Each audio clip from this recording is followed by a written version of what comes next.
জ্ঞানই আসল শক্তি। বাঘ গম্ভীর গলায়। হুসসব। আমি জঙ্গলের রাজা বাঘ। আমার শক্তির জোরে সবাই ভয় কাঁপে। আজ আমি ঠিক করেছি, এই জঙ্গলে কে কতটা জ্ঞানী, সেটা দেখার দরকার নেই। কারণ শক্তিই সবকিছু। দাঁত আছে, নখ আছে, গর্জন আছে, আর কিসের দরকার? জ্ঞান কেবল বইপ্রুয়া দুর্বলদের জিনিস। আমার মতো শক্তিশালী হলে আর কোনো বিদ্যা বুদ্ধির দরকার নেই। শিয়াল চালাক হাসি দিয়ে। আরেহ আরেহ। মহারাজ, এত বড় কথা বলার আগে একবার ভেবে দেখুন। আপনার নখ দাঁত খুব শক্তিশালী ঠিকই, কিন্তু জ্ঞান ছাড়া শক্তি কেমন জানেন? একেবারে ভোঁতা তলোয়ারের মতো। দেখবেন, অনেক সময় জ্ঞানী শক্তির থেকেও বড় হয়ে দাঁড়ায়। বাঘ হাসি মিশিয়ে। তুই শিয়াল, তোর ধূর্তামির গল্প তো আমি অনেক শুনেছি। কিন্তু জ্ঞান দিয়ে কি মাছ ধরা যায়? জ্ঞান দিয়ে কি হরিণ ধরা যায়? শক্তিই আসল, বুঝলি? আমি এক গর্জন দিলেই গোটা বন কেঁপে ওঠে। জ্ঞান দিয়ে কি এ রকম ভয় দেখানো যায়? ছাগল নরম গলায়, কিন্তু সাহস করে। বাঘ দা, আমি তো ছোট প্রাণী, কিন্তু একটা কথা বলি, শক্তি বড় ঠিকই, কিন্তু জ্ঞান ছাড়া সেই শক্তি মাঝে মাঝে নিজেরই ক্ষতি ডেকে আনে। আমি একবার না জেনেই ঝোপের মধ্যে ঢুকে আটকে গেছিলাম, পরে মাথা খাটিয়েই বের হতে পেরেছি।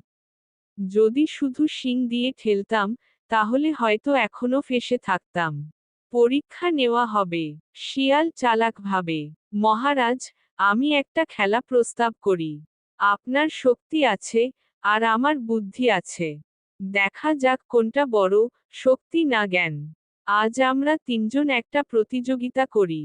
বাঘ আত্মবিশ্বাসে। হা হা হা, খুব ভালো কথা বলেছিস। এই প্রতিযোগিতায় আমি আমার শক্তি দিয়ে দেখিয়ে দেব, জ্ঞান কেবল গল্পগুজব। ছাগল হাসি দিয়ে। আমি বিচারক হব। আমি দেখব কার জ্ঞান আর কার শক্তি আসলেই কাজ দেয়। দৃশ্য ৩ বাঘের শক্তির পরীক্ষা। শিয়াল হাসি দিয়ে। ঠিক আছে মহারাজ, ওই গাছটা দেখুন। সেটি উপড়ে ফেলুন। শক্তির জোরেই করুন। বাঘ গর্জন দিয়ে গাছের দিকে ঝাঁপিয়ে পড়ে। হুস্স, এটা কোনো ব্যাপার না। বাঘ দাঁত নখ দিয়ে গাছ উপড়ে ফেলতে থাকে। অনেকক্ষণ চেষ্টা করে, ঘাম ঝরে, হাঁপিয়ে যায়। শেষে কিছুটা গাছ নড়ে বটে, কিন্তু পুরোটা ওঠে না। বাঘ ক্লান্ত হয়ে মাটিতে বসে যায়। বাঘ হাঁপাতে হাঁপাতে। উফ ফফ, এত শক্তি দিয়েও গাছটা পুরো উপড়াতে পারলাম না। কিন্তু আমি হাল ছাড়ব না। শক্তিই আসল, দেখবি। শিয়ালের জ্ঞানের পরীক্ষা। শিয়াল চালাক হাসি দিয়ে। এবার আমার পালা। মহারাজ, খেয়াল করুন। গাছ সরাতে শক্তি নয়, একটু মাথা খাটালেই হয়। শিয়াল গাছটার গোড়ার পাশে গর্ত খুঁড়ে দেয়, তারপর লম্বা বাঁশ এনে টেক লাগায়, টেকের ভর দিয়ে সহজেই গাছটা ফেলে দেয়। শিয়াল মুখ উঁচু করে। দেখলেন তো, আমি নখ দাঁত ব্যবহার করিনি, শুধু জ্ঞান আর কৌশল ব্যবহার করেছি। ছাগল হাসতে হাসতে হাততালি দিয়ে। বাহ, একেবারে চমৎকার। জ্ঞান সত্যিই শক্তির থেকেও বড় হলো। শিক্ষণীয় মুহূর্ত। বাঘ চোখ নিচু করে, লজ্জা মিশিয়ে। আহা, এতদিন ধরে আমি ভাবতাম আমার শক্তিই আসল শক্তি। কিন্তু আজ বুঝলাম, জ্ঞান ছাড়া শক্তি অনেক সময় অকাজের। শিয়াল, তুই আমাকে শিক্ষা দিলি। শিয়াল আনন্দে।